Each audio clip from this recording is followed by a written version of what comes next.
Good morning, everyone. I am Michelle and Gadayuna together with Aileen is here. and now we are going to report about chapter 15, which is Women and Violence.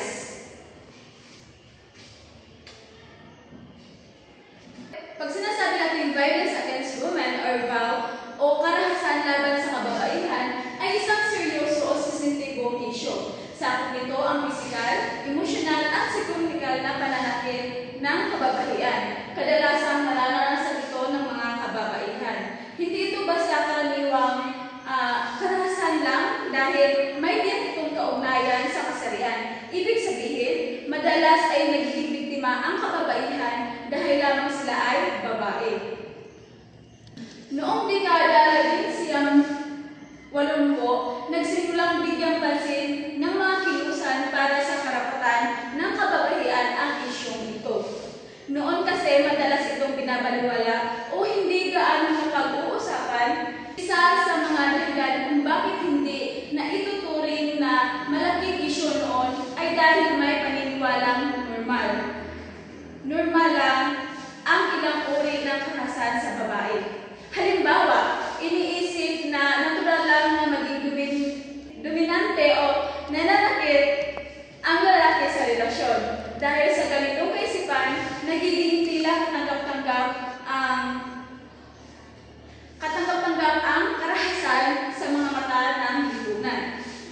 Isang halimbawa nito ay ang pananakit ng isang asawa sa kanyang misis.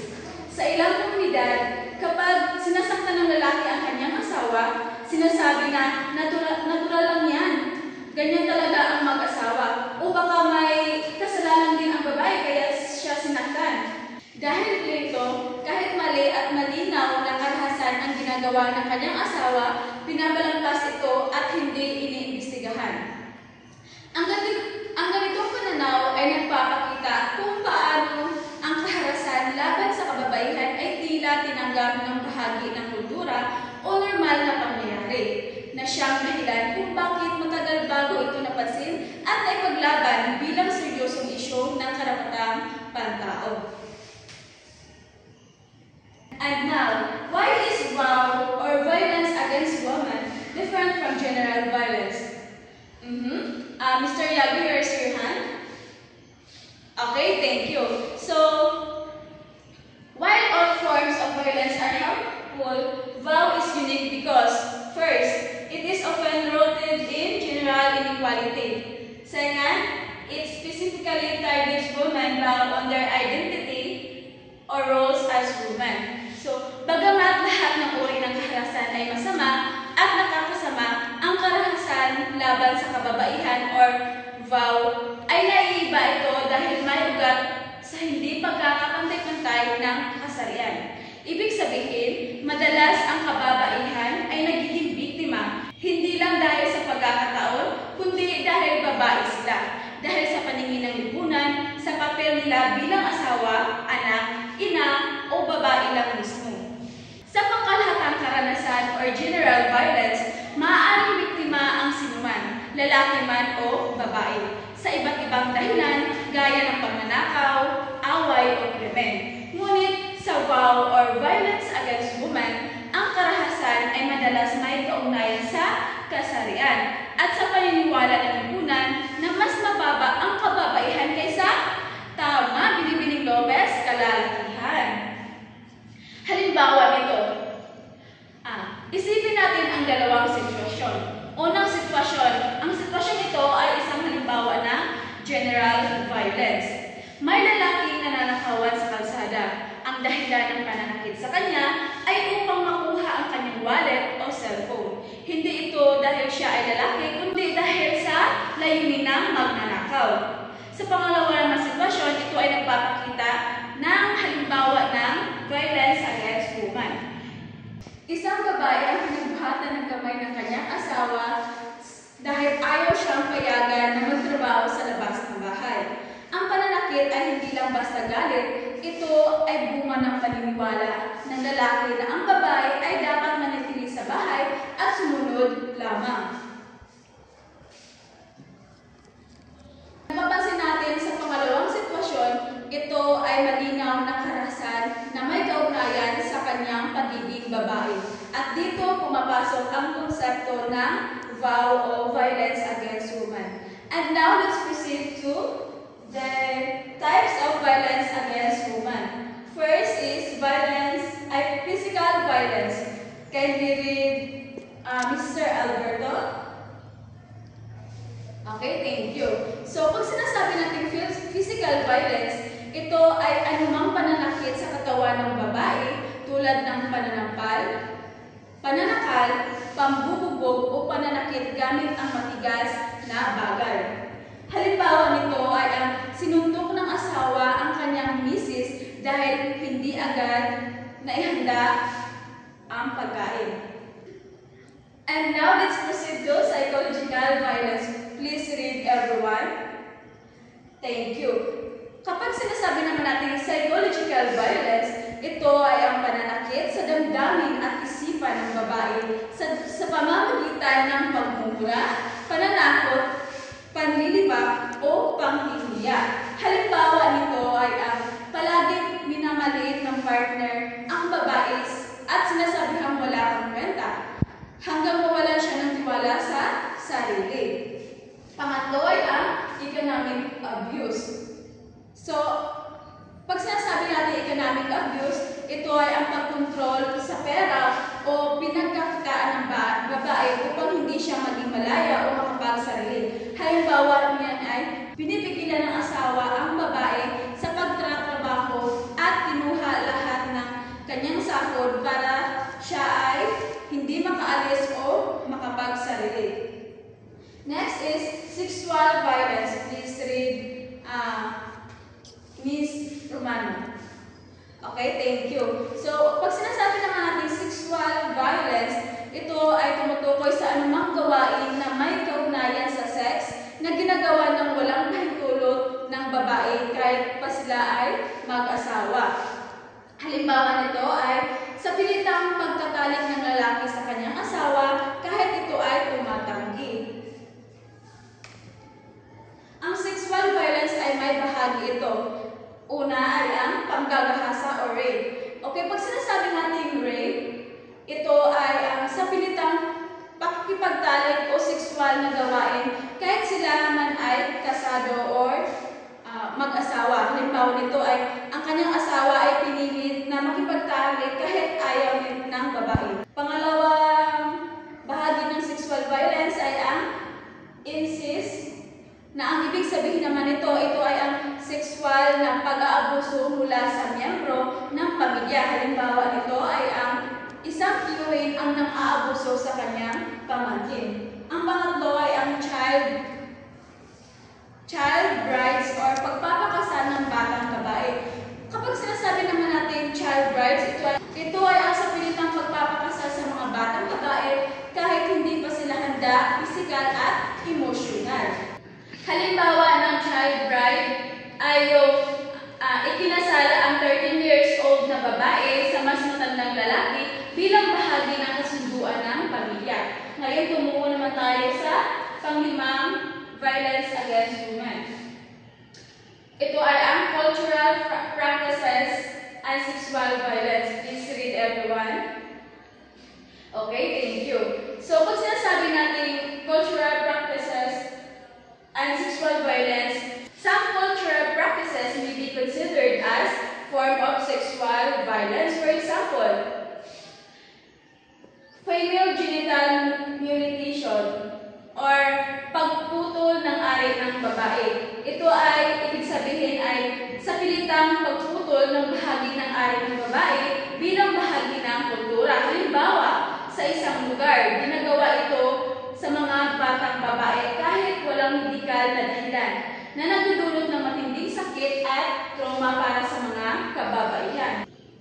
Kasunod naman ay ang child brides na kung saan ito ay nabanggit na natin sa kani-kanina lamang. Ito ay ang pagpapakasal ng mga batang babae dahil sa tradisyon ng kanilang pamilya. At ang isa pang violence against women ay ang sexual harassment. Please read, everyone. Okay, thank you. So, pag sinasabi naman natin sexual harassment, ito ay ang anumang kilos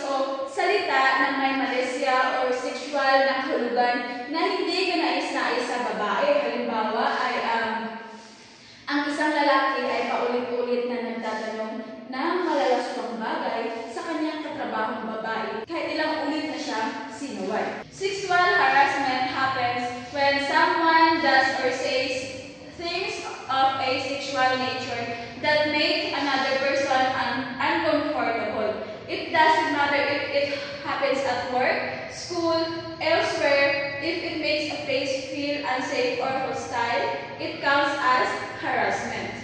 The UN Women Watch has a list of possible acts of sexual harassment. This includes verbal, physical, and non-verbal incidents. And now let's go to the verbal action. So when we say verbal action, ito ay mga nagpapakita ng pag-whistle or pag-catcall habang naglalakad ang isang babae sa kalsada ay sinisipulan siya ng mga lalaki at sinasabihan siya na, "Uy, sexy, pa-smile naman." Ilan pang halimbawa ng verbal action ay ang pag sinasabi ng lalaki na may lalaki na nagsasabi na, "Ang laki ng puwet mo, bagay sa iyo yan," habang nakapila sa jeep. Isa pang halimbawa ay biro o sexual na kwento. Sa opisina, may kasamahan na lagi nagkukwento ng malalaswak kahit may kababaihan sa paligid. Yon ang mga halimbawa ng verbal action. Ngayon ay tumungo naman tayo sa physical actions. Please read everyone. Thank you. So, pag sinasabi naman natin physical action, ito ay ang isang lalaki ang pilit na humahawak sa balikat o baywang ng babae kahit ayaw nito. Isa pang halimbawa ay gumagamit ng bastos na kupas tulad ng pagdila sa labi o pagngisi ng mga kahulugan habang nakatingin sa babae. At ang panghuli ay ang non-verbal action. Pag sinasabi naman natin non-verbal action, ito ay ang bastos na titig. Halimbawa, laging nakatitig ang isang lalaki sa dibdib o katawan ng isang babae sa klase o opisina na parang nakakaasiwa. Pangalawang halimbawa ng non-verbal action, ito ay ang paulit na panliligaw. Halimbawa ay kahit ilang beses na nang tumanggi ang babae, ay patuloy pa rin ang lalaki na manligaw, nagpapadala ng regalo o umaaligid sa kanya. At yun lamang ang aking bahagi at ito'y pagpapatuloy ni Binibining Iskandar. Okay, ang kasunod naman ng types of violence against women ay ang pornography. Pag sinasabi natin pornography, ito ay isa sa mga controversial na issue. Isa na rin sa mga controversial na issue sa mga kababaihan. Bakit? Dahil sa pornography ay mayroong mga usual naman talaga na ito ay mga kababaihan. Yung mga ginagamit ito sa mga pang-blackmail ng mga lalaki sa isang babae para makuha yung gusto nila. Isa rin sa mga pornography dito ay i-upload nila ang mga video ng isang babae na nakahubad para kumita sa social media. Isa rin sa mga under sa pornography ay ang sex trafficking. Pag sasabi natin sex trafficking, pwede mo bang basahin Binibining Katubis? Maraming salamat Binibining Katubis. Pag sinasabi natin sex trafficking, ito naman yung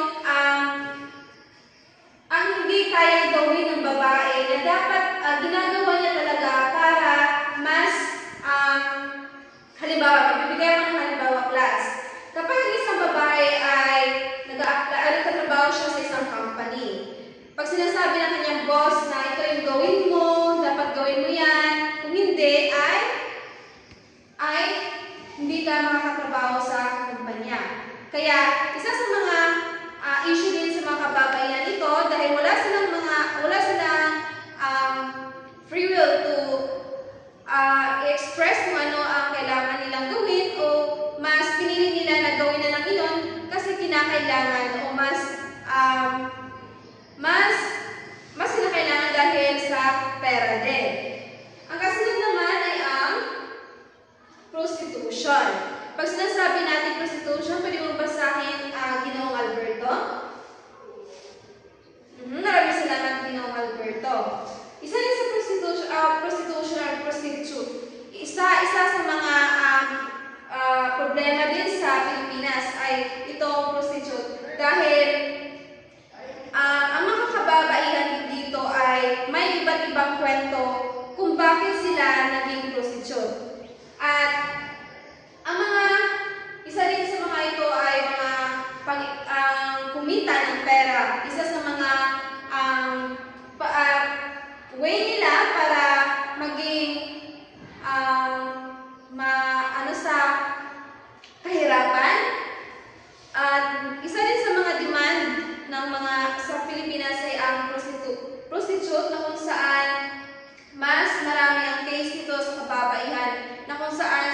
binabayaran sila, hindi na lang binabaliwala na lang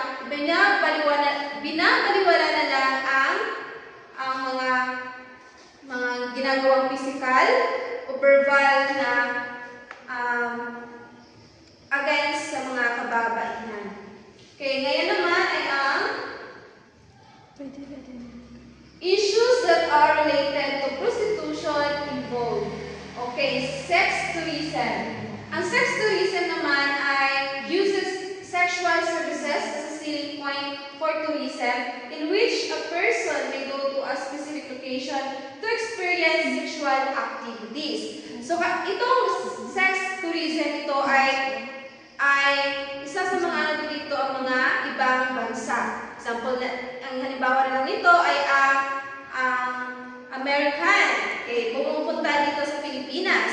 At may contact ang mga babaihan dito na kung saan ito, may client ka ngayon, pumunta ka doon sa location na yon at doon ka babayaran.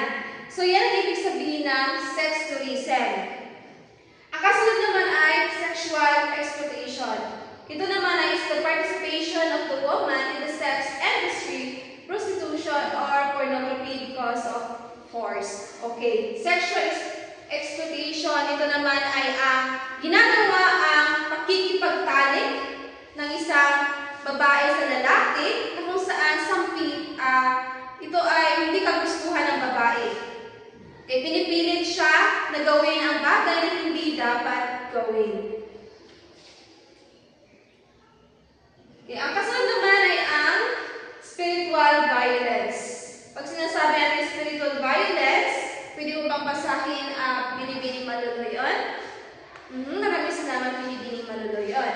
Spiritual violence naman, ito ay hindi lamang sa komunidad natin makikita ito o sa society o makikita natin dito, pero ang spiritual violence ito din ay doon tumugma sa religion or spirituality sa simbahan. Dahil may mga kababaihan na hindi parang na-abuse sila dahil babae ka, hindi ka pwede dito na example sa posisyon sa simbahan or dapat ginagawa ng mga babae sa simbahan. So may mga abuse talaga siya na against mga babae na sa gender nila.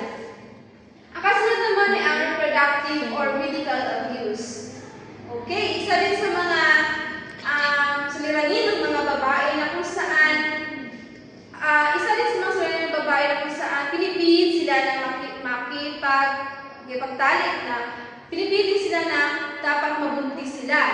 Pinipilit sila na dapat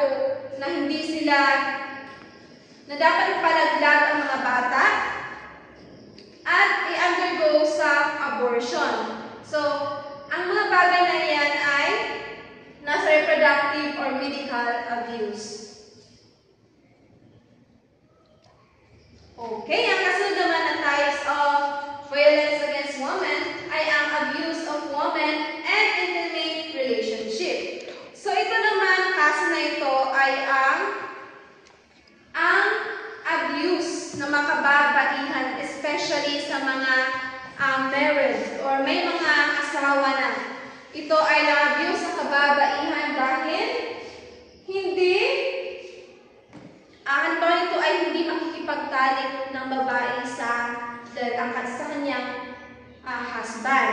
So, doon pa lang ay kapag hindi pumayag ang babae ng ipagtalik sa kanyang husband, ay doon na ang gumagawa or doon na ang physical at abuse na ginagawa ng isang lalaki sa babae. At ito din ay pwede din ito sa mga ka-live-in partner or sa mga marriage na. Okay, naintindihan lang ba ang abuse of women in intimate relationship? Okay. In laws or violence against women, the institutionalization of women's rights in the Philippines began in the post-martial law period. So, nagsimula talaga ito sa post-martial law period na kung saan talaga nung unang talaga na ang mga kababaihan ay wala talagang voice and power to kung ano ang kanilang gustong gagawin or ang mga dapat ang respeto ng babae ay yung hindi nila ang pinag-respeto bilang babae. Gender equality is enshrined in the 1987 Constitution, and women are enduring protected from discrimination based on their gender. Okay, minamaliit talaga ang mga babae no mga panahon na yun. Before the inclusions of gender equality in the Constitution, sexual harassment was not recognized. Okay, hindi talaga recognized or hindi pa wala pang batas para sa mga kababaihan noong una dahil ang mga kababaihan ay walang voice of karapatan. Pero ngayon meron ng mga batas na dapat pantay-pantay. Mas pabor na sa mga kababaihan kung saan recognizable na kung meron pang mga sexual harassment na ginagawa sa isang babae. Okay, doon na nagtatapos ang aming ulat tungkol sa Chapter 50, Women and Violence. Maraming salamat.